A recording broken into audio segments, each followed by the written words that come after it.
this game, the viewership was reported as what is the economic impact of this game? One of the most prolific owners in the NBA, Mark Cuban, let's do a little brainstorming on behalf of the CFL. All right. Yo, bro. Okay. First of all, because you had an exciting few weeks. So let's just get everybody caught up on what's been going on in the world of sports, Holy specifically the smokes. CFL. Yeah, man, we just hosted Canada's largest sporting event, the Grey Cup Festival and the 110th Grey Cup in Hamilton. It was wild.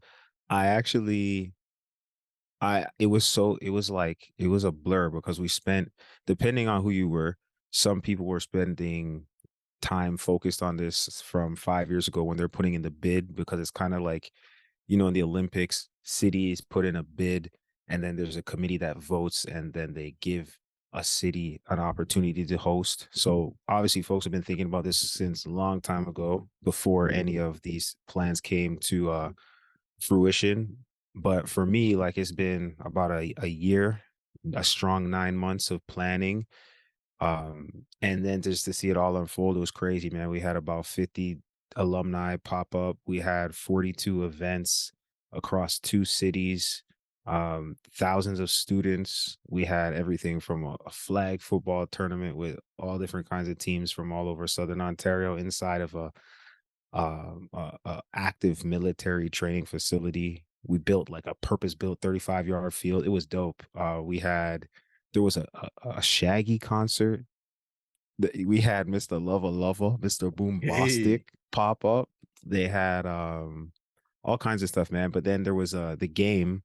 It was the Montreal Alouettes versus the Winnipeg Blue Bombers, and this was Winnipeg's fourth Grey Cup in a row. So they were the landslide favorite to win the game. Montreal had a rocky start to their season, but had won their last 7 games heading into the playoffs, and then including their first 2 playoff victories against Hamilton Tiger Cats in Montreal, and then going into Toronto and beating the 16-2 Argonauts, who had their best season in recent history, defending Grey Cup champions, defeated them, forced 7 turnovers, which was crazy, and then came into Tim Hortons Field in front of a sellout crowd and beat the Winnipeg Blue Bombers on the last drive of the game. There was like a third down conversion that they made. It was like a 35-yard bomb that they threw up. And then with time expiring, 13 seconds on the clock, they threw a dart over the middle, touchdown to win the game.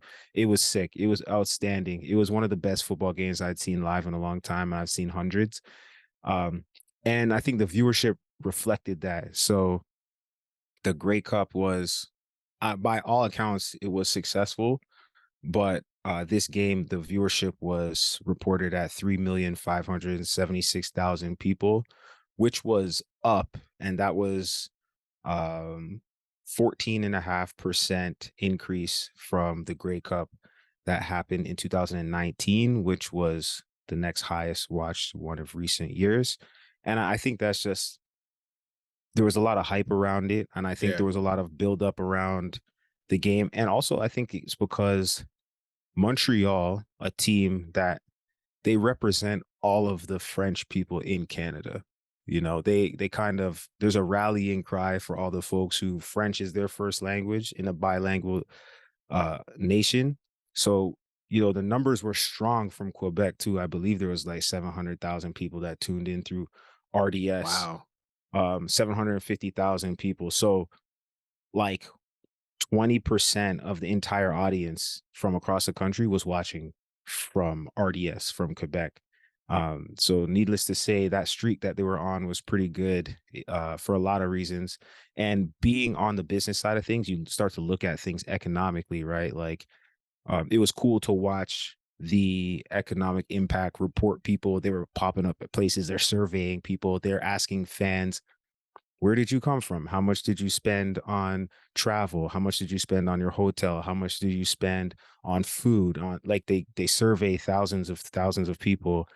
They talk to the hotels, they talk to the restaurants, and try and get a sense of what is the economic impact of this game on the city, because then that data can be used by any number of people to try to persuade municipalities, provinces, to put funds towards future events like this, and not Mhm. just only the Grey Cup, but when they have the Pan Am Games, when they have other major events like that, those are huge for the city because you have hundreds of volunteers. I think we had over 600 volunteers participate. You have like people going to restaurants, you have people shopping, and it was cool, man, because to be a part of it from as a player, that was one thing. I'd gone to two Grey Cups as a player, but this is the second time I participated in a Grey Cup from the business side, and it was huge. It was like nothing I'd ever seen before. It was pretty cool to watch it all come together. But that's where I've been, bro. That's why we haven't had no episodes in the last 2 weeks.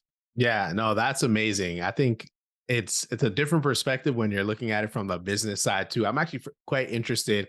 Um, when a team bids for the Grey Cup, is the city paying for like paying the CFL to host the Grey Cup?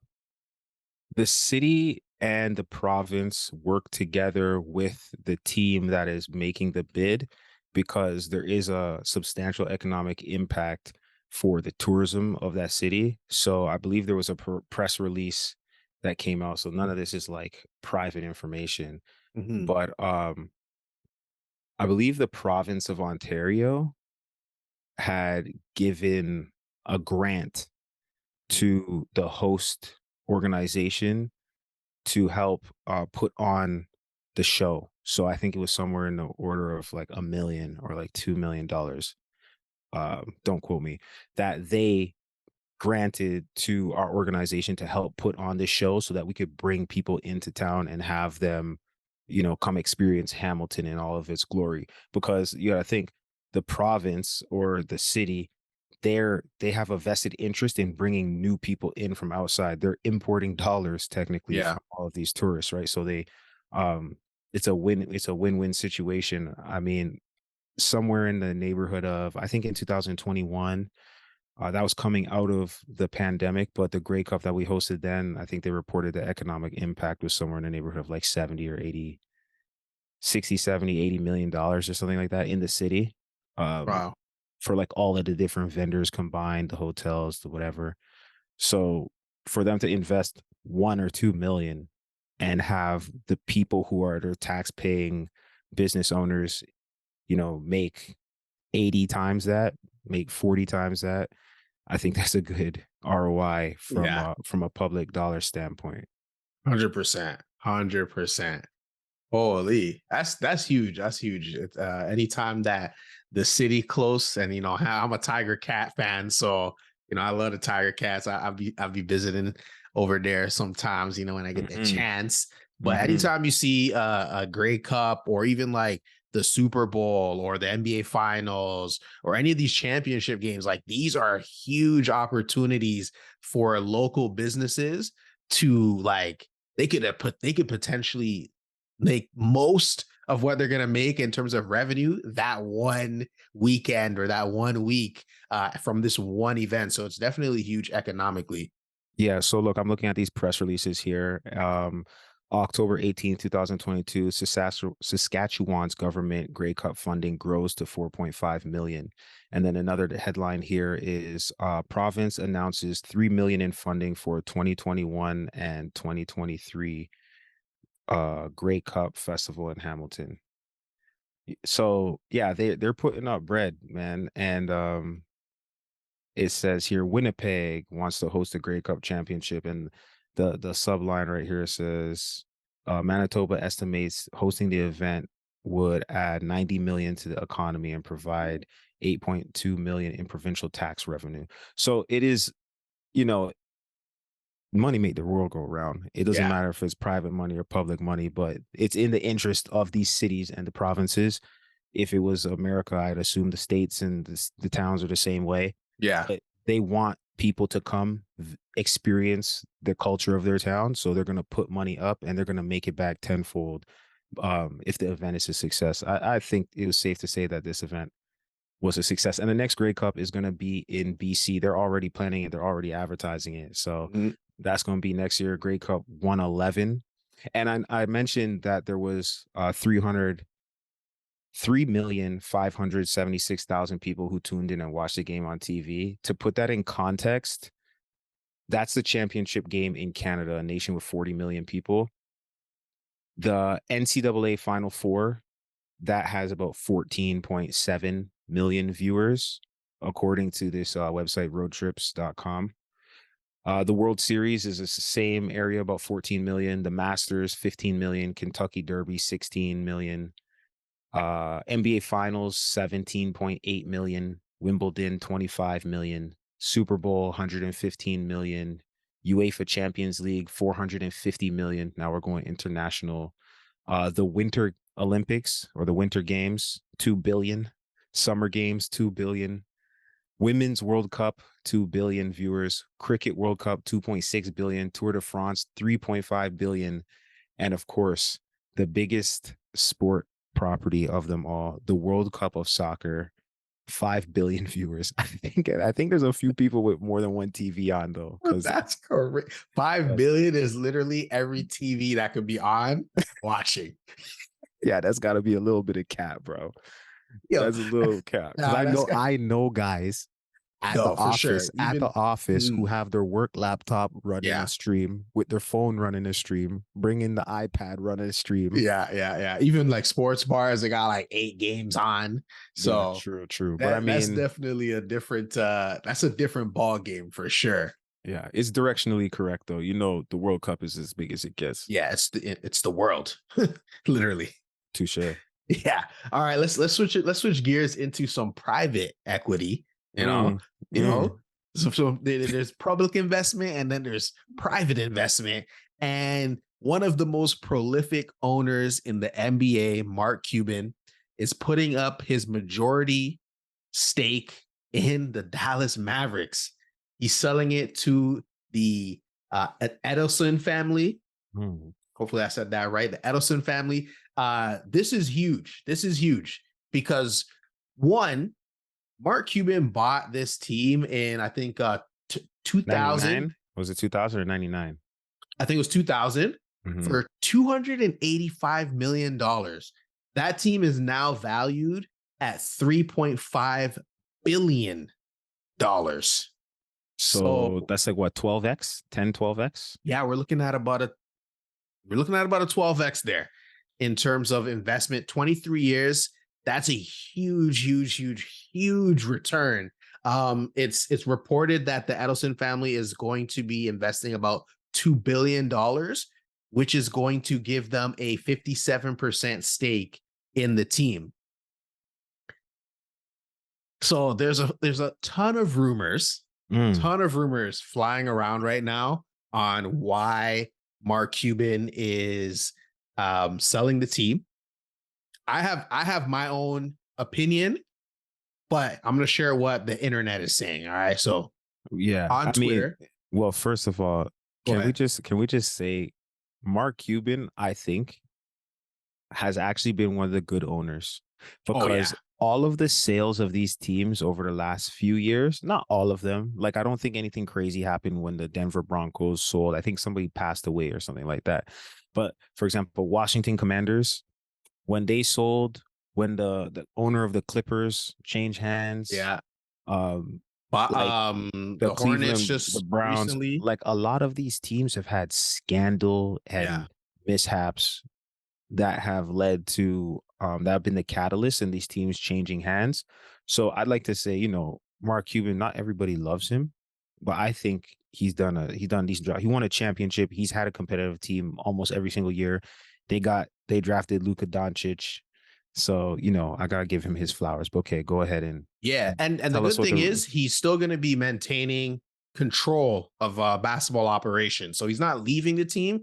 He's just selling his majority stake. Now, I don't understand like the full private equity contract that that hasn't been released yet. So we don't know, is he losing complete shares or he's just losing part of the shares?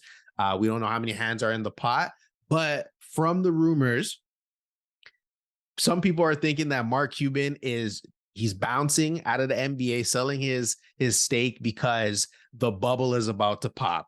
So back during the .com bubble, Mark Cuban invented a streaming platform, a video streaming platform. And just before the bubble popped, then he had sold his company and made millions and millions and millions of hundreds of millions of dollars. I think he made like $5 billion selling broadcast.com to Yahoo. So billions of dollars. Yeah. So people are saying that actually specifically, I'll give them the source. Darth Ammon from Oddballs, he is saying that Mark Cuban is selling, and this is a red flag because the broadcast rights are coming up next year, or they're coming up soon. And so he's saying that because of streaming, because of the lack of interest. So for give you a quick example here, Amazon invested billions of dollars to stream Thursday Night Football, and that hasn't panned out. We don't know about YouTube because they've invested billions of dollars too in order to stream NBA games, and we don't know if that has panned out. So people are, I guess, kind of scared, saying that it hasn't panned out and the money is not going to be as much next year or the next media rights deal for the NBA. Do you believe that though? I don't think that is the truth at all. I don't think that is anywhere close to the truth. I think the NBA is becoming more and more popular. I think more people are tuning into the games. And I think that the media rights deals for the NBA are going to be higher than they were the last time. I don't think that they're going down. Yeah, and to be fair, I know that regional television contracts are a dying thing, meaning that specifically in the United States, like if you're in a certain market, you can have a deal that's with that local market. Mm-hmm. I know that's kind of a dying thing because it's hard for those local markets to compete. But with so many options, and especially when you look at the NFL and you see how they've sliced up every single day of the week to have a different partner and like people are bidding to get in the front of those eyeballs, Yeah. man. I looked it up, the average NBA game, not a championship game. The average NBA game is just under 1.6 million viewers. Each team is going to play 82 games, right? So that's a ton of viewers per team. Yeah. And with those celebrity star power of each of those guys that's running around on the court, I don't think that they're going to be discounting the eyeballs anytime soon. So I wouldn't put too much weight into that headline. Yeah. Channels like ESPN, so ESPN owned by Disney, cable companies like ABC, ESPN, Warner Brothers, these guys need the content. And so the NBA knows that they have a monopoly on basketball within the United States. They're not going to take a discount. So I don't believe in this red flags on the media rights deals. I think the money's going to be strong. The next one is coming up in 2024, 2025, or at the end of 2024, 2025 season. That's when this deal expires, which was for $24 billion. It's going up. I think it's going up. The number's going up. So is it a red flag? I don't think so. I think the NBA is in a very healthy spot monetarily in terms of how to monetize their product. They're in a very healthy spot. Mm-hmm. I think so too. And there's bidders out there. There's options. Yeah, exactly. So next rumor. The next rumor is that Mark Cuban is trying to turn the arena into a multi-use arena, which means that he wants it to be not only just for being able to view basketball games and concerts, but there needs to be other use cases to drive revenue in for the organization. And there's something that has been getting legalized across all of America, and it's happening very quickly, and that is gambling. So the Adelson family has a huge casino. They own a casino or something like that. and I'm not sure if the casino is in Dallas or in Texas, but this is a rumor that's going on right now that he is selling to this family in order to get closer to a family that owns a casino so that he can build a casino into the arena in Dallas, Texas, when it becomes legalized in Texas. Mm. That is a more plausible opinion or rumor because like Mark Cuban is a businessman. Mhm. Now, most people understand, like, or I wouldn't say most people, because I actually only recently just learned this. Owning a sports team is not like cash flow generated. Like it's not like, yo, you're printing cash. It's a flex. It's a billionaire's flex. It's like, millionaires buy Rolls Royces and the most expensive watches, and billionaires buy shit that nobody else can get. Like a sports team. They So buy a collection of their favorite players. exactly. Exactly. So Mark Cuban is a businessman and he's been a very good businessman. Like he's made very good deals. He's also leaving Shark Tank. So he's made deals on Shark Tank. So he's leaving a lot of these ventures that he's been a part of. And I think that's because he's going to do something else. Like he's only like 65 or something like that. Like most of Mm. these guys aren't trying to retire and just ride off into the sunset. They He's love the got hustle. Yeah, he does, and he's got that Rogaine, bro. He looks young. Yeah, right. So I think that is a better opinion. Now, my opinion is more leaning towards this rumor that he's in line with his family to build a casino. I don't think Mm. Mark Cuban is getting out of the game. I think he loves the NBA. I think he loves being a part of the NBA. I think he's leveraging this opportunity to go to the next thing.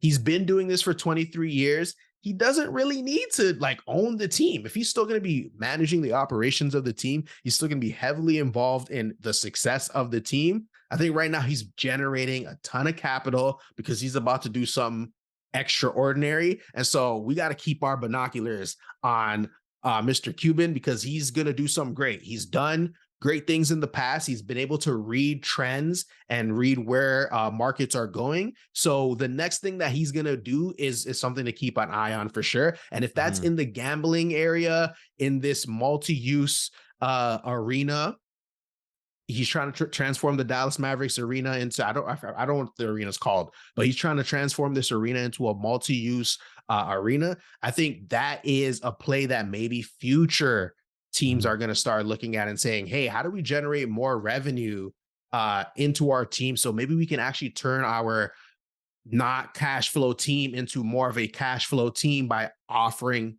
different services, offering different opportunities at our super expensive real estate."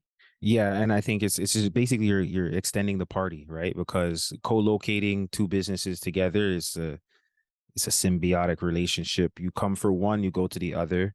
But when you go to a casino is far more profitable than anything else because the house always wins. You stay there long enough, they're going to drain you regardless of if you hit or not. The casino is always going to come out on top. So it's kind of like the idea of having a hotel attached to a shopping mall. Mhm. Like it's the convenience of being there is the reason why you visit and you patronize that place and you spend your money there. So having fans have a place that is directly accessible after a game, you go continue, keep the party going and go over to a casino. They're probably, and also casinos have live entertainment, they have food. So that's a very smart idea. Even in Canada, there's the TD Place Stadium in Ottawa. Mhm. When they remodeled that joint, they had a street right behind there with like many restaurants, and this is like a small scale example of how that's effective. They got a lot of people excited about going to those games because it's a whole night out. After you go to the game, you can go right there and continue, you know, having fun with people for hours and hours because there's lots of places that you can go within walking distance right there. And if you're gonna have a few adult beverages, you don't want to have to be getting in your car and relocating to a whole new other place, right? So the convenience thing is kind of like why they put candy at the cash register. It's like you walk past, you might as well. So I think that's smart. I think that's really smart. Yeah. And maybe that's the only way you could flip a couple billion is by getting into some type of infrastructure project, because you already like growing $1 million has to be a lot easier than growing $1 billion. There's only so many places you could put $1 billion if it isn't into some huge infrastructure project like expanding a stadium or building a casino. And so at that point in his career, when he's already done thousands of ventures, won, lost, different bets, he's probably got to take a swing that's, something that gets him out of bed in the morning. He's done Yeah. literally every kind of business you could imagine. And for the record, I did just pull it up. The NBA and I think TV viewership in general is slightly declining when you're talking about linear, meaning just like through your TV, Mm-hmm. like regular cable. It is diminishing slightly, I think, year over year. But they said that TV ratings have been going down ever since the Jordan era. Because people don't watch primetime TV. They do more things, they go places. But the NBA League Pass subscribers were up substantially from 21 to 22, and I believe they're up again from 22 to 23. So maybe there's a different trend in how people are consuming Yeah. sports. And I think that may have something to do with what the rumor you mentioned earlier was, in that the NBA bubble is going to pop. I highly doubt that there's a I doubt bubble it. that's going to pop, because man, these franchises, they carry a lot of clout, and getting, for example, a partnership with a team is more than just showing up on broadcast. Mm-hmm. You think about the branding that's on the jerseys, you think about the in stadium, um, signage and things of that nature, the experiences. You think about all those kinds of extensions of the brand relationships that they have. I don't see it, man. I don't see I a just, bubble I popping. just don't see how the NBA says, "Hey, okay, we're down 5%, so we're gonna give you guys a discount." No, the price is still gonna go up. They have a business to operate. They have revenue that they need to distribute to teams so that they can keep running their businesses. Um, at the end of the day, these broadcast networks, they need the NBA, because what else are they gonna put on TV? If you're not putting on the NBA games, what are you going to put on TV? There's only a handful of games that you could put on that people actually want to watch. I want to watch LeBron James do crazy stuff. I want to watch Steph Curry put up half court shots.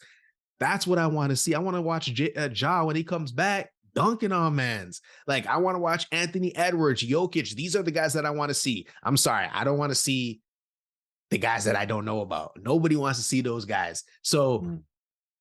NFL, NBA, MLS, we've mentioned these leagues before, like some of these top leagues, especially in America, these cable companies need them because that's how they get eyeballs and that's how they sell ad revenue.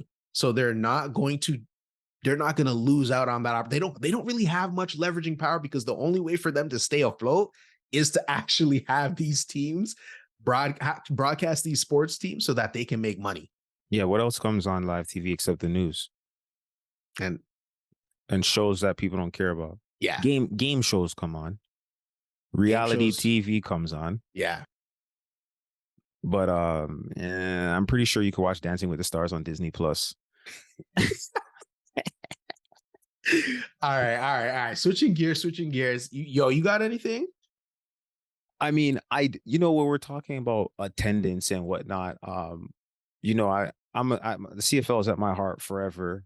Mm-hmm. So I was looking at the CFL's attendance, and I feel like there's progress, but there's still a lot of work to do. Yeah. So in 2023, before the championship game, the Toronto Argos were the This guy said in 2023, like we already left. This guy's ready for bro. 2024. It's December. The seasons are wrapped. It's done. Mail it in. Okay. So the Argos were the best team in the league, and they were defending champions. They hosted a playoff game, and they had their highest attendance of the year with 21,000, I believe. 23,000. Anyways, it was like 20,000 people. Okay. Yeah. And this and is that attendance in the in the stadium. in the playoff game, Okay, in the playoff game. playoff game, which was like a huge deal for them. Mhm. On average, though, their attendance game to game was 40 average 14,300 people, which was actually up 20% year over Okay. year. And that was the lowest in the league in the country's biggest market. Mhm. On the other hand, teams like Winnipeg were averaging 30,000. Winnipeg was a team who went to the Grey Cup 4 times in a row, but they won 2 and then lost 2. Mhm. So that's Winnipeg, which is a smaller market. They also have the Winnipeg Jets. They have the Sea Bears from the CEBL. Not it's a little bit of a sports town, but it's Mhm. not like Toronto. And Yeah. then you travel to like Hamilton, and Hamilton was a different story. They had like I want to say we had like 4 sellout games, Mhm. and we didn't even break 500 this season. Like we did not have a winning season by any stretch of the imagination. Um, but we had a high of attendance that was like 29,000 or something like that at the Grey Cup Okay. because the stadium's capacity had to be expanded to even hit 29,000. So some teams are like bumping up against their ceiling, Yeah. like Hamilton, Winnipeg. Um, and then other teams are like trying to get up off of their floor. Yeah. And now when we talk about like the money that these teams are making, you compare that to something like the MLS, okay? The MLS is much younger than the CFL. It has many more teams and each of those teams play more games. So if I'm a sponsor and I want to, put money to work with an MLS team, the lowest average attendance in any MLS club was a Houston Dynamos, and they ranked 29 out of 29 teams with 15,000, which is similar to the Argos, right? Yeah. What would you guess is the highest average attendance in Major League Soccer? I'm gonna say 80,000. That's ambitious. Okay. I mean, 80,000 maybe for like a single game in Yeah. Atlanta. In Okay, Atlanta. average. Okay, That, let me go 50. yeah, just about 47,500 in Atlanta. Mhm. So like that's significant difference because the stadium's capacity is bigger and there's just in their big markets, people just tend to go out there and watch, Yeah. So and then it translates into the dollars too, because obviously the highest paid players in the MLS are getting millions of dollars. There's a couple guys who have like 8-figure contracts, Yeah. high 7-figure contracts. You don't really have those in the CFL. And it's a function of how many people are going to the games and the broadcast deals, Yeah. right? So, and then here's another one just to throw some more stats in there for you. The NWSL is National Women's Soccer League. Yep. Attendance there, okay? San Diego Wave SC, they had the highest average for the season, 20,000. The lowest, the 12th place team out of 12, 4,800. Now, you may be like, okay, makes sense. Like NWSL, it's not the biggest league, but here's the kicker. NWSL just signed a new TV deal that is worth $240 million over 4 years. That's $60 million a year. Yeah. That's up from what? Because I think I remember seeing like They were previously their TV deal was 24. worth like $1.5 million per year. So they got a major upgrade. Yes, Wow. they got a major upgrade. So from $1.5 million per year to $60 million per year. Now you start thinking about the money that's going to flow back into those teams and what they're Yeah. going to be able to do to market to get more people into the stadiums. That 4,000, I mean, who knows how they're running that company, that business? That's the Chicago Red Stars. Mhm. But you look at a team like, for example, OL Reign. I believe they're from Seattle. They had this player named Megan Rapinoe. She's one of the best international women's soccer players of all time, one of the most decorated USA women's soccer players of all time. At her final career game, I believe the attendance was somewhere in the neighborhood of like 34,000 people came to watch her final game. Yeah, So like solid. the fans are there, but it's just a matter now of like any emerging league. It's like, how do you spread the word to get people to know that there's an opportunity to watch this and to come out and attend? And I Yeah. think this TV deal that they did, that's going to bring in an extra $60 million per year. I think that's going to actually pour a lot of gasoline on the fire. The question is, how does a league like the CFL do something like that? Because the NWSL is expanding. In 2024, they're going to add 2 new teams and they're going to go from 12 franchises to 14. The CFL has 9 teams, 9 teams that we don't know if they're ever going to be able to add a 10th. It's like each year at the Grey Cup Festival, they have a room that's for the Atlantic Schooners. It's a team that's been undefeated ever since because they've never played a game. It's just like a group of people who have their hearts in it and they're Yeah. dying for the CFL to bring a team to the Atlantic. But like it's just a story of 2 diverging leagues. It's like the CFL who's trying to find a way to grow, but Mhm. the infrastructure to put down a football team is just like it's ridiculous. Yeah, It's it a lot. cost. A soccer club, you only A gotta little be able to easier. bring 5, 10,000 people together, and you Yeah. got a thing. So interesting comparison when you're So comparing like let's NWSL and the CFL. let's do something interesting. Let's do something interesting. Let's do a little let's do a little brainstorming on behalf of the CFL. All right. All Mm-hmm. right. We've been given the reins to take over. They say, yo, Courtney, Jimmy, come through. Mm. We need to get some growth going in the CFL. I think let's identify the issues first. All right, the issues. One, football it's becoming a harder sport to get into. There, Elaborate. the youth aren't playing football as much, and I Fam, think yes, that's facts. And there's a number of reasons. But go on. I'm yes, about to snap, but go on. there are a number of reasons, but let's just identify some of the issues because market wise speaking, the older generation, you already got your fans. They're already diehards. They're already in. In order to grow, you need to acquire new eyeballs, and the new eyeballs you need to acquire are the youth. They're the youth and the women. Because let's Yes. just be Mhm. honest. Let's just Yep. be honest. Traditional sports is not marketed towards women as if they are not fans of sports. That is 100% true. That is 100% true. So you need to acquire new eyeballs. So you need to target youth and women. That's number one. Number two, the CFL, it's not as sexy. They need to figure out a way to make players the face of the league. I think that's an issue. The reason why I think that's an issue, I look at it like the NBA versus the NFL.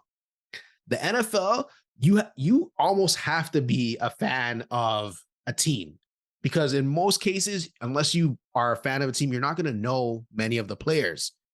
Whereas in the NBA, I can be a fan of a player and I'm going to follow that player wherever they go. But in the CFL or NFL, you got to be a fan of a team. And so if your team's not doing well, maybe you're not watching as much. If your team hasn't been doing well for decades, maybe you're kind of falling off and you're like, yo, I'm not as interested. But There's I would even argue though that in the NFL you don't as much need to be a fan of a player. I think they do a great job of making these guys into superheroes. So you think about certain guys and you're like, yeah, Tyreek Hill is a monster. And in a lot of their marketing, you see him with no helmet on. You get to know what his I face think they're looks doing like. that recently though. I think that's Yeah, something they're pushing now and it's it's working. genius. It's So the genius. CFL got to do something. They got to do something. They got to start doing something similar. And here's another thing too that's big in the NFL that's been big for a long time that gets people familiar with individual players becoming fans of players, fantasy football. Yep. And that on steroids is just the sports betting stuff. But I truly believe like for me, I'm a fan of Tampa Bay Buccaneers Mm-hmm. because when I was younger, I liked watching them. They had Warren Sapp, Rondé Barber, Mike Allstott, Keyshawn Johnson. They had Derek Brooks, John Lynch, all those kind of guys. I love watching them. But Mm-hmm. now I would say right now I am a fan of players. In the NBA, I'm a Raptors fan because I grew up going and watching Vince Carter dunk on people. And Yeah. then I evolved to be a Raptors fan plus players. I like Shea Gilgeous-Alexander. So by extension, sometimes I watch OKC. I like watching guys like Steph, and then other players I like watching the Kings because they got some cold guys over there. But it's really you're nailing it. It's like the players have to be at the forefront of it because that's Mhm. who the kids are following on Instagram and on TikTok. They follow Oh, yeah. players. They're not necessarily following the team per Yes, se. yes, yes, yes, yes. Yo, I'm trying to find this article that I read earlier and I just can't find it. But essentially, what they were saying was that Gen Zs are more likely to be a fan of players and not teams. So they're more likely to follow players and follow them wherever team they go to. And they're less likely to be a fan of a team. So I think the CFL has to figure out a way to start highlighting their talent and putting them at the spotlight. I think that's going to be huge in order to acquire younger fans and possibly women too, to be like, yo, these are my favorite players, Mhm. and I'm going to tune into their team because I want to see them perform. I think that's Yeah. one way to look at it. Yeah. There's The other also a way, challenge with that though. yeah, go ahead. The challenge is that in the CFL, the structure, the contracts are such that the longest contract is 3 years, Mhm. and most contracts are 2 years. After you're out of your rookie deal, you can get 1 year contracts. So like you come in on a rookie deal, you have to have at least a 2 year contract. If you're Canadian, you're going to get a 3 year contract. If you're American coming from the NFL, you're going to get a 1+1. That means 1 year plus 1 year. That's the team's option, what they'll always take if you're good. So it's a 2 year contract. Once you get out of that 2 year contract, then you're going to go to a 1 year shot because you're like, yo, I'm trying to go back to the league. I'm trying to get paid. And if you're on 1 year contracts, that doesn't give ample opportunity for people to plant their roots into a community and develop a fan base. So that's two competing forces. The individual who is trying to maximize their value of their Mhm. talent while they're still young. And then the organization saying, I want to hold on to you for a long time because a long-term investment is best for all of us Mhm. if you don't end up going back to the NFL. You know what I'm saying? So Yeah, they gotta, it's tough. I'm not gonna say it's it's hard. easy. It's hard because players don't stick around like a Patrick Mahomes who's gonna sign a 10-year deal. You know what I mean? Like you're not getting that in the CFL. No. So that's definitely something that the CFL is going to have to iron out is how do we retain and keep talent? Mm, I think one thing we discussed in previous episodes with U sports, be investing more in players and having more scholarships and giving players enough more opportunities to invest in their skills. Hopefully that trickles down into the CFL and players are more like, you know what, I want to stick around and play the game and invest in the game more because I didn't take on debt. I don't have to go get a job right away. I can pursue my professional career. I think hopefully as we do more things on the U sports to invest in talent, that will trickle down into the CFL to retain talent and keep Canadians playing the sport and keeping the sport at a high quality. Because at the end, you got to have an exciting game for people to tune in. And the period. CFL is very exciting. Like when you Mm, actually take it in, it's very exciting. But now it's how do we package that up mm, and distribute it to the eyeballs that need to see it? Now, here's another thing. I hit don't me. think that the CFL has a good enough presence on social media. I Mm. think the way that they're running their social media campaigns right now is very like 2013. Like we Yo, need where you hold on. viral moments. In 2013, what social media were you on? Instagram had just popped up. Like Were you on it? I was on Instagram 2013. Twitter was there. It wasn't the best, but I was it on was Twitter. decent. I was on Twitter in It like was yeah. 2010, and I Yeah, think yeah, I yeah. probably got on Instagram in like 14. Yeah, I was on Insta. I remember being on Instagram because of the IG honeys. And I knew I was a huge IG honeys fan back in the university, but that's neither here or there. Instagram, Twitter, Facebook, these are popular, these are Mm. popular platforms. But I feel like the CFL is like, yo, we're on social media because like we got to be on social media. Yeah. And what they need to do is start creating narratives on social media and driving stories to their teams, to their players. Like they need to create drama and Mm, have it mm. front and center on social media, TikTok, wherever the young kids are hanging out. They need to create narratives and have it all over social media. Like every day, every week, there should be a viral story. I don't care Yo. if you made it up. I don't care if you Mm, planted it. Just have viral stories. mm. Hey, not maybe not even the viral stories, but you ever watch Good Morning Football or NFL Network at all? Yeah.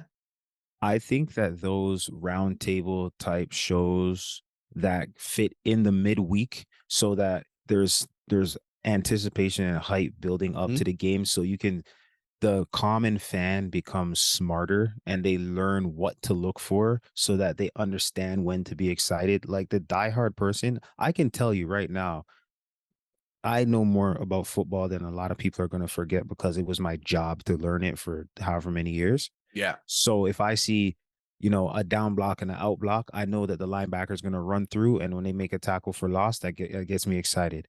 But the average person is going to be like, "What the hell are you talking about? What is a Yeah. down? What is that? 100%. What is a out? What is a run through? You know what I mean? What's a Mhm. TFL?" So when you have people who can break that down in layman's terms and explain it slowly because there's not another play about to happen in 5 seconds that they got to squeeze it in. Those kinds of shows, I feel like the real fans of sports love those. That's Yeah. why I listen to basketball podcasts because I Yep. love basketball, but I'm not a basketball genius. So when I hear people who are next level basketball IQ talking, I'm like, okay, DHO, that was DHO. Oh, dribble handoff. Okay, I leveled up today because I Mhm. was learning from somebody else. Like we need to give CFL fans a chance to, if they want to, you need to provide somebody who can help them level up. And that's Yeah. like that might be that drama you're talking about. Whereas midweek, I'm getting excited about James Butler, the running back for the Hamilton Tiger Cats, because I didn't realize, but yo, this guy is a threat in the passing game. Let me tell you why. Mhm. And then you're giving them storylines to tell, to explain why they're excited about the game. Yeah, 100%. Yo, I hugely agree with that because after the Grey Cup, there was a journalist who was tweeting about one of the plays that was the touchdown, the game winner. Mm. And he was breaking down that one of the linebackers, he said he was hobbled. He I like know this play. I saw this. yeah, he was like, yo, he was on his last breath. And my man responded and he said, And appreciate it, much respect, but that's not what happened. exactly. Right. But yo, that is an opportunity for the CFL to jump in and say, like, yo, people are actually interested because that tweet went viral for a CFL tweet. That tweet went viral in like in its own context. There was a lot of comments, a lot of people, but that was in a silo of that journalist network, and that Mhm, never made it to a CFL network or a mhm. TSN chat or the score or whatever. Like these are opportunities that the CFL is kind of leaving on the ground and saying like there are people interested in these Yeah. conversations and they're not picking them up. You, So creating that narrative, creating those stories and streamlining it for fans to deeply be engaged. Like right now, bro, we're probably not going to hear much about the CFL until next season. mm, until a couple people start getting signed in February. Yeah. So like right now, there should be like, yo, free agency talks. Who are some talents that from the NFL that might be coming to the CFL? Who are some talent from the NCAA U Sports that might be coming to the CFL? Like these are just drama narratives that like these are low hanging fruits that I feel like the CFL's got to pick up on and start using that to generate more awareness for the sport and generate more content. Like we got to start, they got to start thinking like the entertainment side Yo, of but Jimmy, the sport. Jimmy, Talk to me. who is the person who has the mastery of the subject matter, who has the means to produce the content, and has the time freedom, meaning that they either get paid to do it or they get paid enough to do it in their spare time. Like that is the trifecta because unless there's a direct investment in that type of entertaining content, there's a small subset of people who can produce that. And it And has to, yo, and if you look at those shows like Good Morning Football, you look at all they're all ex-players. Thank They're all you. ex-players except for a couple people who really, really know their stuff. Like, like Mina Kimes. I hate when people talk about, oh, Mina Kimes never played football in her life. But if you listen to her break stuff down, like she Mhm. knows the game. So like 90% of the people, like a Tony Romo or Yeah. like a Michael Irvin or Mhm. whoever it might be, like they're guys who played, right? Yo, you And need a Stephen a journalist who's deeply ingrained with sports, who can do the investigative research, who can drive the storylines. And then you need the analytics guys, the people that have the played the Shannon sport. Sharp. Yeah, the people that have played the sport, the people who understand the sport. And you marry those two together, you got Mhm. a show. Or Pat So, McAfee. so, Pat so, McAfee is a legend. yo. If anybody's listening, which there are, and you're an ex CFL player, a current CFL player, you love media, you love sports, here's an opportunity to make an impact and actually be a voice where there's like literally a whole void. There's literally a void right now. So you could actually say, like, yo, I'm gonna pick up this opportunity. And now maybe it's approaching different teams. Like I know the Hamilton Tiger Cats, you guys have breakdowns of each game. Mhm. So before the game, so maybe there's a On pre audio, on on audio. audio. So maybe there's an opportunity to do a video, to do a show, to have investments from all of the different teams and say, yo, listen, I'm going to break down all of your teams. We're going to start a YouTube channel, or you're going to the CFL and you're saying, hey, listen, invest X amount of dollars into this. We're going to create a CFL network of some sorts. There's opportunity here. And I think this is how you engage the youth, because they love drama. Yeah, They you love the storylines. they love the storylines. I think the NBA used to be real reluctant to allow people to use their content until they realize that by giving content creators free reign to use their footage and then publish it to YouTube, they're just getting free marketing. So Free it's marketing. not that people are monetizing your assets, without getting money from you, and you're worried about the $300 in YouTube ads that they're making off of your stuff. They're actually making your players more viral. They're Mhm. making your players seem cooler. They're making your players' names known in households that otherwise, because we talked about it. Yes, there's a ton of viewers, but the younger viewer is watching on-demand stuff. They're Mhm. watching short versions of things. They're watching the highlight packs. They're getting bite-sized content. So allow them to consume your product in the way that is tastiest to them. Mhm. Mm, Yo, 100%. And you know who really pioneered this stuff? The NFL. mm, The NFL with NFL Films. I was learning about this on Acquired, listen to their podcast, and they broke down the NFL. NFL Films was literally a guy, just like a me, with a camera, who loved to film his son play football.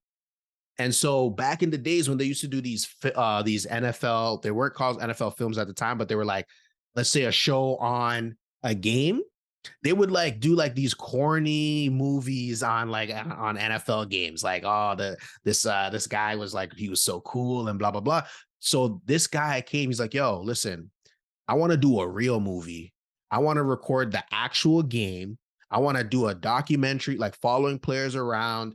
Let's get the storylines, let's get the drama, and put that into a real film. And then they made a film out of that, and it was like, yo, the best sports movie anyone had ever seen at the time.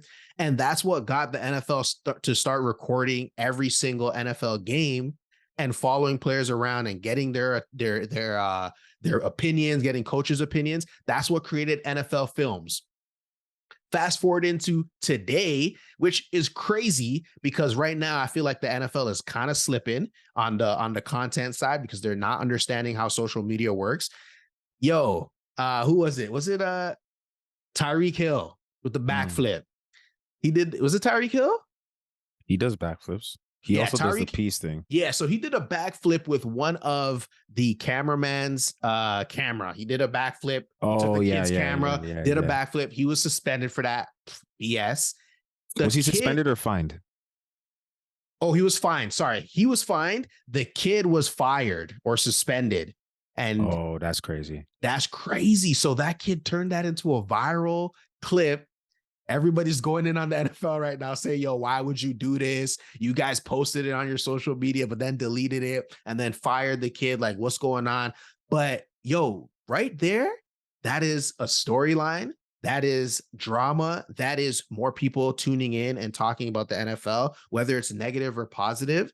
And the NFL is slipping a little bit. They're not taking advantage of the social media era. I think they're doing a couple cool things, but they're not fully taking advantage of it. And I I mean, understand I they mean, want they to control their image. they did freaking squeeze the life out of the Taylor Swift thing. So you can't say that they're not, because Yeah, you know what they did? They do that. they They did do squeezed that. the life out of that, They bro. made it Oh so my. cringe now. Yeah, they did. So you know what? No, you gotta give them a little bit of credit, because A little they bit do of do their credit. thing. And also like the season opening marketing That was that they huge. had, that were they're playing off of That the was fact new. that the NFL was scripted. I thought that was That really, was really funny. cool. That was hilarious. But I mean, there's just so many opportunities. I think Yeah. it would be cool if, the hard knocks thing, the behind the scenes, Yeah. the giving characters more depth, because that's what you're Mhm. really doing in the storyline of the season. I think at the CFL level, it would have to be something where all of the teams are in the same hard knocks, because what you find is there's different levels of fandom from one team to the next. And if you could cross pollinate from one team to the next, then you get to build up each of those teams, not necessarily fan base, but their viewership, Mhm. and you get depth of the characters. And I feel like you got to start by dominating where you're at before you can expand too thin and go into all these brand new places. Like, Yeah.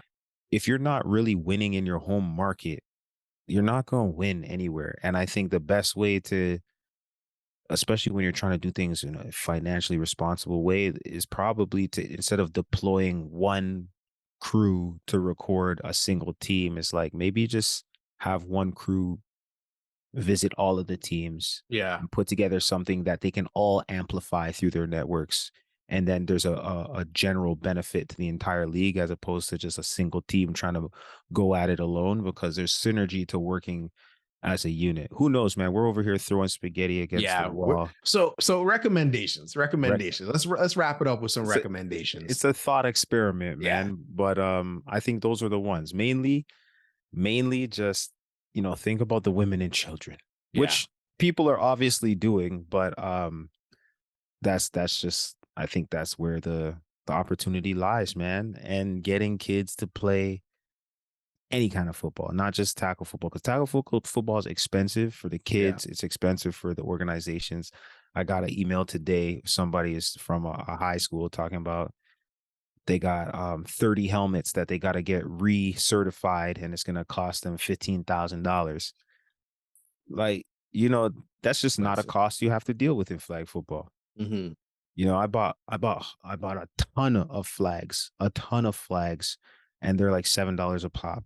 Brand Mm-hmm. new, branded, top of the line, best pop flags in the market that you could buy. You hear that? $7. So exactly. And they're $7. Okay.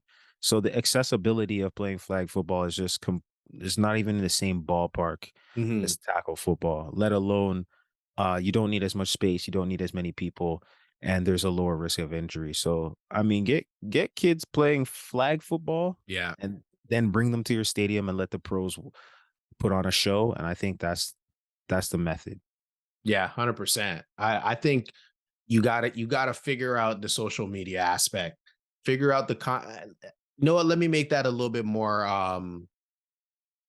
useful, because they're on social media. I think you gotta manufacture the storylines, curate the drama, curate the storylines, and distribute it on social media where Gen Z, where millennials who have purchasing power right now, you got to distribute those stories to them so that they are more invested in your teams, in your players, in your sport, in the entertainment of the sport. They're more invested because at the end of the day, you make money by ticket sales and broadcast rights. So you got to figure out how to increase both. Either you get people to come to the stadium, or you get people tuning in to watch the game, so you can invest those dollars back into the league and do other things with it. But at the end of the day, if you're not getting the interest, the awareness, then nobody's going to come. So I think you definitely have to manufacture that. They got to work on curating more stories on the players and manufacturing the drama. I don't care how you do it. We've known that leagues have created drama by like putting a rumor of a trade or putting a rumor of this person said this or whatever it might be. But that drama creates eyeballs, it creates impressions, and it gets people tuning into your sport and getting more buy-in. We're And just then, talking about it, just yeah, exactly. topics of debate. And then, yo, honestly, yo, why don't we have sports betting on the CFL? We do. We do? Hell yeah, we Wow, do. I didn't even know that. Hell, that's why I know you're not a degenerate, but like, yeah, We gotta, we gotta do whole courses on just like responsible gambling and stuff. yeah. Like, we're not allowed to participate because I work in the organization, I can work in the Mm, league, but you can 100%, bro. You could take out, you could be done pro line for years. You could take out prop bets. You could do wow. all them different things. I don't really know because I don't be looking into it, Yeah. but I'm not really, yeah, I don't really do you sports can. betting at Oh, all. you can bet, baby. You can bet. You better believe it. I wonder if it would fantasy work? CFL fantasy? I know that's like, They have one, but it's watered down, bro. mm, It's not like it's yeah. They got it. They're trying to yeah, do it. They're trying to do a thing, but you know, the first thing you have to do is go meet people where they're at. yeah, You know, 100%. and if your fan base is not educated, then they can't make great decisions. So on that, I feel like we've We went in. driven a stake through that one. I think there was a little bit of passion there. Maybe if we There's had some definitely passion. if we had some passion, maybe we'd make a good podcast. Yo, all right, man. I'm all tapped out now. That drained me right there in terms of getting the juice out on that one because I want to see the CFL win. So So do I. So do I. But yo, let's circle back and we'll hit another episode and give these people something more to talk about real soon. I think next time we gotta talk about this CONCACAF Champions Cup, which is coming up. The selection of the tournament placement is happening on December 13th. And you know our Forge FC is gonna be in that thing. It's the same tournament that um Miami and Lionel Messi are going to be in. Ooh, So, I mean, that'll be nice. we'll talk more about that. We'll talk more about that next time. All right, man. Hey, we'll see you guys on the next episode. Appreciate it. Peace. Peace.